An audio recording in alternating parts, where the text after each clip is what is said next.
I'm Sue Armato, the Executive Director of the Cancer Support Center. My name is Cynthia Turnquest. I am the Director of Outreach and Strategic Partners with the Cancer Support Center.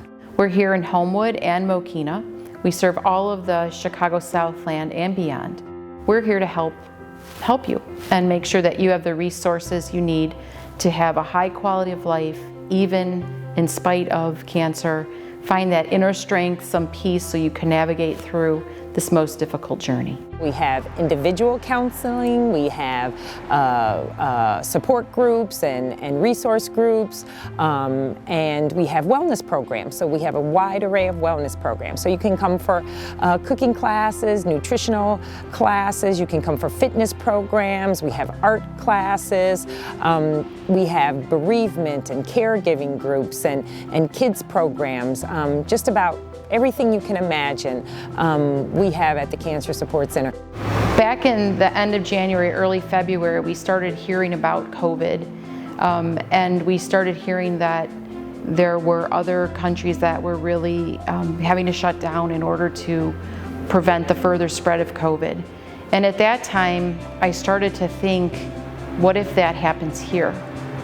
How are we going to be able to take care of our participants if it gets to that point in America? We closed our doors on a Friday, and on Monday we had teletherapy, and all of our support groups were on Zoom, and we even had programming on our website.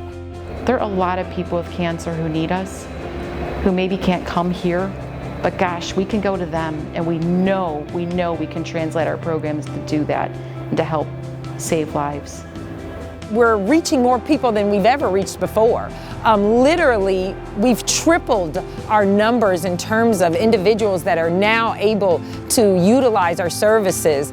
One of the things we did right away was in May, we decided, and I think we turned this around in 2, maybe 3 weeks, we came up with this idea of, we can't have an in-person gala because no one was allowed to gather, and probably nobody would have come. So what do we do to raise that money in May? And so what we ended up doing is we had a telethon. Welcome to the Cancer Support Center virtual telethon, Rise Up. We're here today to rise up and do what we can to keep the center going. In those 4 hours with our match, we raised $75,000. $48,044. Yay! This was amazing. This is amazing. This was amazing. Thank you all so much. I mean, I'm speechless right now. You guys rose to the occasion. Our theme was Rise Up, and guess what? You guys did it. You did it. You rose up. We are relentless. We care so deeply about our participants that we will never give up on them and helping them get through this terrible disease. There's a commitment, there's a fire in our belly that is what we absolutely have to do. And I think we knew that we were always there, but I don't think we realized how much grit we have in making sure that we're there. But everybody stepped up to do it. And I think when you realize that you have that grit and you realize that you actually are gonna go to the mat for this, it changes what you believe you can do. If you've got cancer, that's a tough break to begin with, but having cancer and having a food insecurity on top of that, that's almost unimaginable. So these wonderful people are coming out to make sure that our participants have everything they need.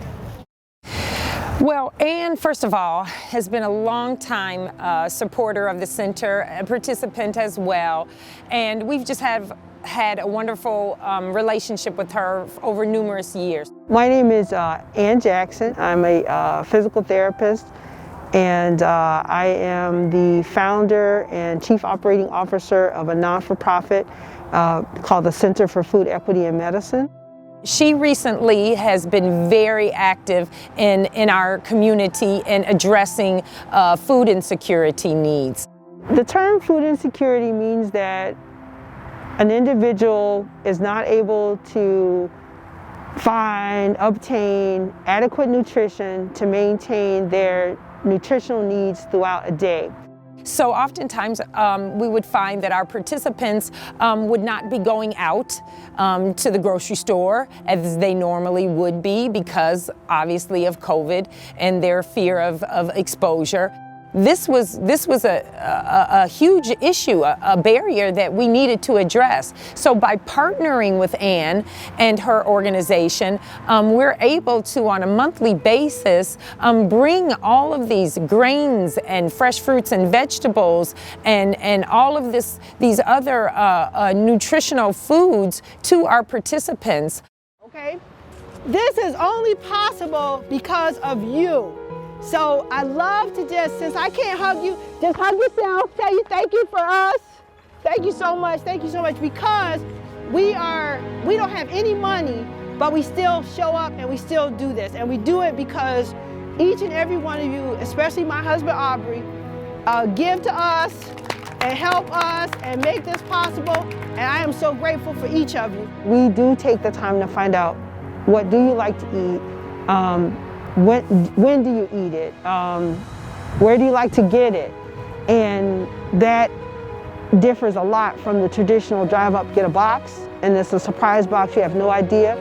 It's about being aware that it's more important to give humans, all of us, the humanity that we all deserve. And just because you're food insecure does not mean that I have the right to minimize or diminish your humanity. And so our work is all about lifting and celebrating the humanity within each of us. And we even had a few families that, as I called, or a few recipients that as I called, began to cry because they are really struggling. Maybe it's with their cancer, maybe it's with the pandemic. And just to know that a stranger cared enough to do this again meant the world to them. It's one thing to have cancer, but it's a whole nother level of stress to have cancer during COVID. So now, even more so, the Cancer Support Center is a crucial component to the healing plan for anyone that's battling cancer.